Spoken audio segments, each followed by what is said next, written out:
La independencia del Perú fue uno de los procesos más complejos de América Latina. No fue un camino recto ni rápido.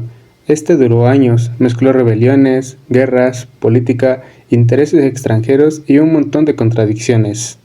Y no fue un cuento de buenos contra malos, fue más parecido a una partida de ajedrez, donde todos querían ganar algo. España, los criollos, las élites regionales, los pueblos indígenas y a los liberadores extranjeros. Todo comienza en 1808, cuando Napoleón invade España y el rey Fernando VII es apresado. En América se forman juntas de gobierno, pero en el Perú el virrey Abascal mantuvo férreo el control. Aún así, hubo rebeliones importantes. La primera fue de Tupac Amaru II. En 1780 fue un movimiento indígena brutalmente reprimido, pero que dejó vivo un sentimiento de resistencia. El segundo fue en Ectacna, en 1811, cuando Francisco Antonio de Cela lanzó el primer grito de independencia peruana. El tercero fue en el Cusco, en 1814, donde los hermanos Ángulo y Mateo Pumacagua intentaron instaurar el gobierno independiente sofocado rápidamente. Pero hay que recalcar que la élite criolla y muchos sectores peruanos seguían siendo fieles al rey. El temor a una nueva rebelión indígena como el Tupac Amaru hizo que prefirieran mantener el orden antes de arriesgarlo al caos. En 1820, San Martín llega al Perú con la expedición libertadora desde Chile. Su estrategia fue combinar bloqueos navales, alianzas políticas y propaganda. El 27 de noviembre de 1820, en Huaura, hace la primera proclamación simbólica y el 28 de julio de 1821, en Lima, proclama la independencia con la célebre frase: «Desde este momento, el Perú es libre e independiente por la voluntad general de los pueblos y por la justicia de su causa que Dios defiende». Pero en la práctica, San Martín solo controlaba Lima y la costa central. El virrey aún dominaba la sierra y el sur.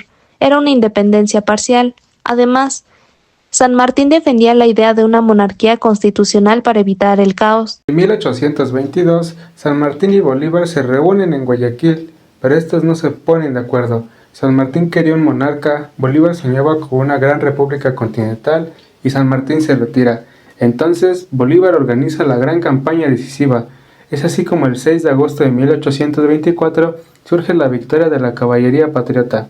Y el 9 de diciembre de 1824 surge el triunfo final bajo Antonio José de Sucre, que obligó al virrey de la Serna a capitular.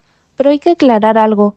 Ayacucho fue también una guerra civil, como dijo Rivera Agüero. En ambos bandos había peruanos, indios, mestizos y criollos. Los españoles peninsulares eran una minoría. Muchos veían a los ejércitos de San Martín y Bolívar como fuerzas de ocupación extranjeras. Para algunos la independencia significaba saqueos, impuestos y levas militares. La verdad, la independencia no trajo paz inmediata.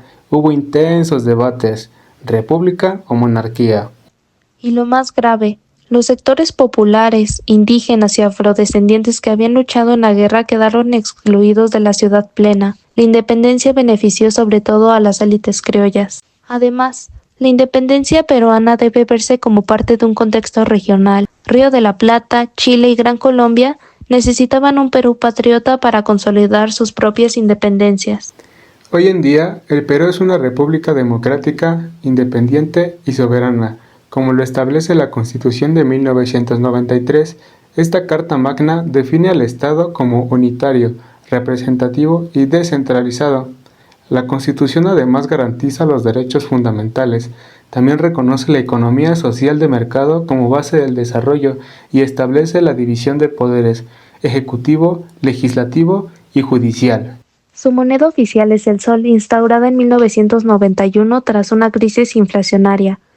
El sol se ha mantenido como una de las monedas más estables de América Latina, reflejando la importancia de la estabilidad económica para el país.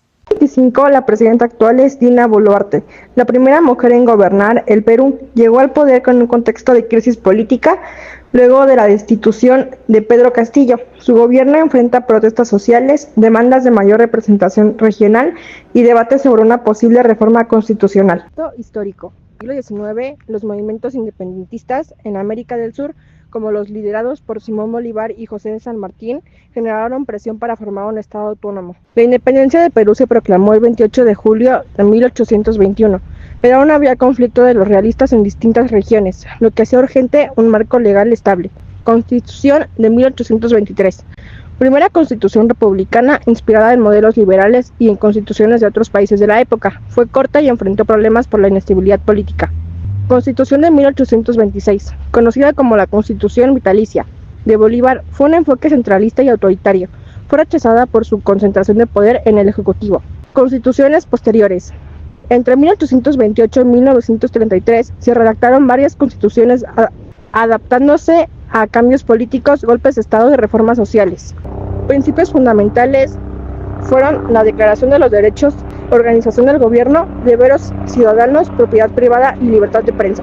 La actual Constitución es la de 1993, promulgada tras un conflicto político entre el presidente Alberto Fujimori y el Congreso. Define a Perú como una república democrática, social, independiente y soberana, con un presidente, un Congreso unicameral y un sistema judicial autónomo.